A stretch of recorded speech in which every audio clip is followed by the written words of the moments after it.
एक बार की बात है।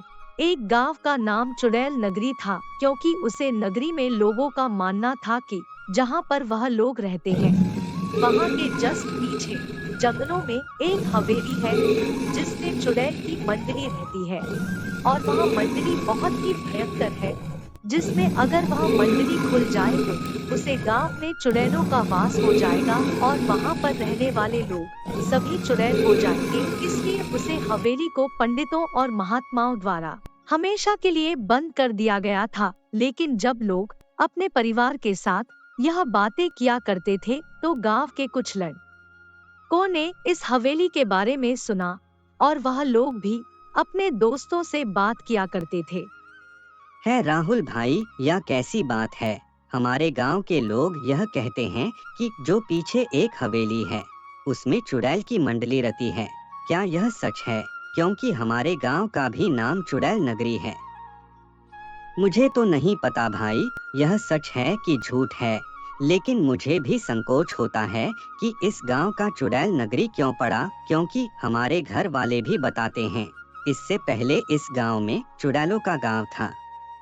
क्या तुम अपने माता पिता से पूछोगे यह नाम क्यों पड़ा और इसका रहस्य क्या है?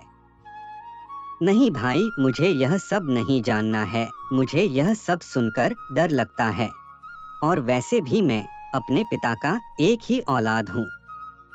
एक दिन गांव में बहुत ही तेज बारिश होती है और बारिश होने के कारण हर तरफ तूफान ही तूफान जैसा माहौल हो जाता है। जिस घर में राहुल रहता है, उस घर की खिड़कियां बार बार खुलने बंद होने लगती है।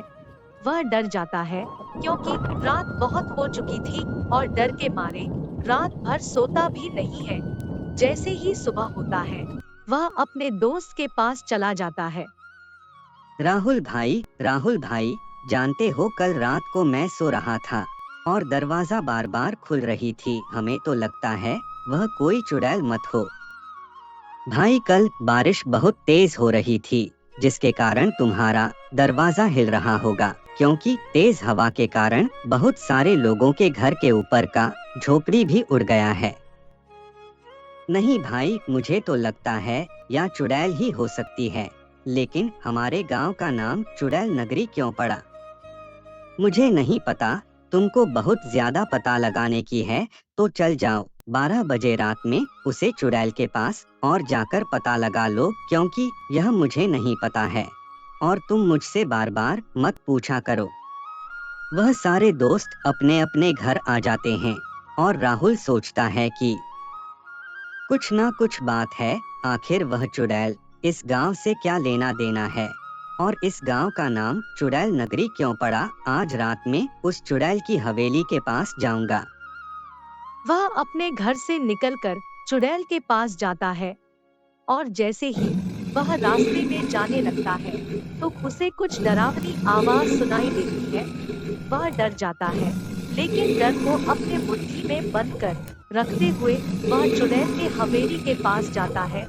जैसे ही वह चुड़ैल की हवेली के पास जाता है, देखा है कि उसे हवेली को किसी ने पूजा पाठ करके उसे हवेली को बंद कर दिया है। अरे, यहाँ पर किसने पूजा पाठ किया है और यहाँ पर यह सब कहाँ से आया? मुझे लगता है चुड़ैल की हवेली के अंदर जाना होगा। जैसे ही वह चुड़ैल की हवेली के अंदर जाता है और गेट खुलता है, वहां पर कैद हुए चुड़ैल सबकी जो शीशे में कैद थी, वह गिर के नीचे टूट जाती है और सब चुड़ैल आजाद हो जाती है।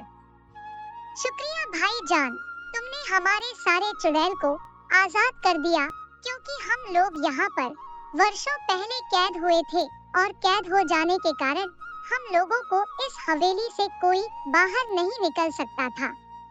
आखिर मुझे तुम्हें आजाद करके क्या मिला? और यह बताओ कि यह चुड़ैल नगरी क्यों नाम पड़ा इस गांव का? अब तुम्हें पता चल जाएगा कि इस गांव का नाम चुड़ैल नगरी क्यों पड़ा। तुम यहाँ से और अपने घर में यह सारी बात किसी से मत बताना, नहीं तो तुम भी चुड़ैल बन जाओगे। तुम मुझे डराओ मत, नहीं तो मैं तुम्हें तुरंत इस शीशे में बंद कर दूंगा। बहुत चालाक बन रहे हो बेटा, कभी तुम्हारी होशियारी निकाल देता हूँ। वह चुड़ैल उसको अपने जादुई शक्ति से तड़पाती है और उसे उठाकर जहाँ से आया था वहाँ भेज देती है और उसे गांव में जाकर उसे कहती है, तुम यह सारी बात किसी को मत बताना, नहीं तो मैं तुम्हें भी चुड़ैल बना दूंगी।